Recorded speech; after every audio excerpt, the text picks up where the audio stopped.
We've all been tired, right? That late afternoon slump, that feeling after a long week. But what if that feeling just never left?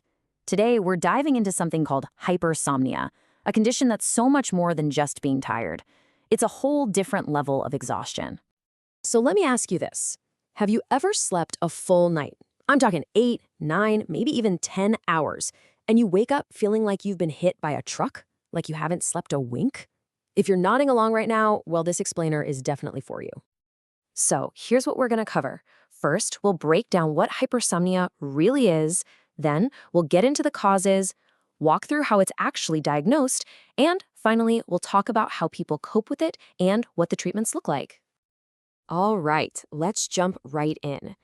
You know, it's so easy to just write off being tired all the time as, oh, I'm just busy. But hypersomnia? That's a whole other ballgame. And this is the absolute key takeaway right here. Hypersomnia isn't just a feeling. It's a chronic neurological disorder. That means the brain itself is actually struggling to manage when to be awake and when to be asleep. So no, it's not about being lazy or needing another cup of coffee. This is a real, legitimate medical condition. And believe me, the symptoms go way beyond just feeling a little drowsy.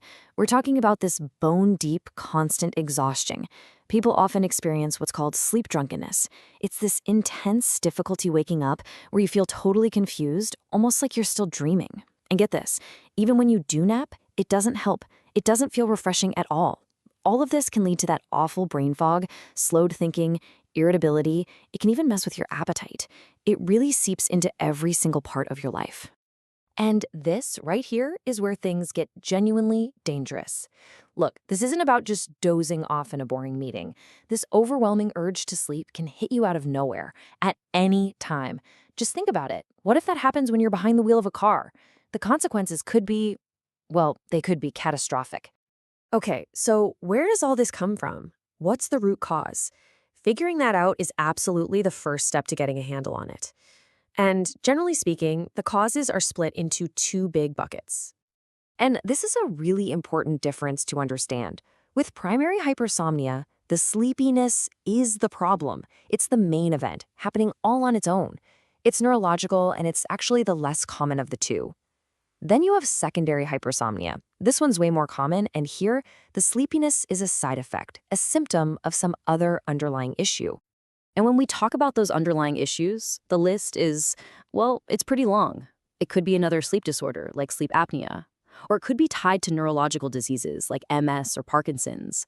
Sometimes it's from a head injury, or even mood disorders like depression. Heck, even the side effects from some medications or things like alcohol can trigger these exact same symptoms. Okay, so let's go back to that primary category for a second. These are specific, named disorders. You've probably heard of narcolepsy, right? That's where the brain just can't regulate sleep-wake cycles properly. Then there's this super rare one called Klein-Levin syndrome. We're talking about people sleeping for like 16 to 20 hours a day in episodes. And then we have idiopathic hypersomnia. Idiopathic is just a fancy medical term for we don't know the cause. With this one, you get all those classic symptoms, but there's no clear reason why. So, with all these possibilities on the table, how in the world do doctors actually figure out what's going on? Well, the diagnostic process is basically like detective work. It's a step-by-step investigation to rule things out and find the real culprit. It's a really thorough process. First, your doctor will want to know everything. Your symptoms, your family history, the whole 9 yards. They'll probably ask you to keep a sleep diary to spot any patterns. There's also a simple questionnaire called the Epworth Sleepiness Scale, which basically just helps put a number on how sleepy you are. But the real heavy lifting comes from two major tests: an overnight sleep study called a polysomnogram and a daytime nap study called the Multiple Sleep Latency Test, or MSLT, which measures exactly how fast you fall asleep. All right, so once you have a diagnosis, what do you do about it? And while there isn't a cure for primary hypersomnia, the good news is that it is absolutely manageable. The whole goal is to get the symptoms under control so you can get your life back. The treatment plan is usually a 1-2 punch, medication and lifestyle changes working together. So on the medication side, you've got stimulants like modafinil that help you stay awake. But medication is only half the battle. The lifestyle changes are just as crucial.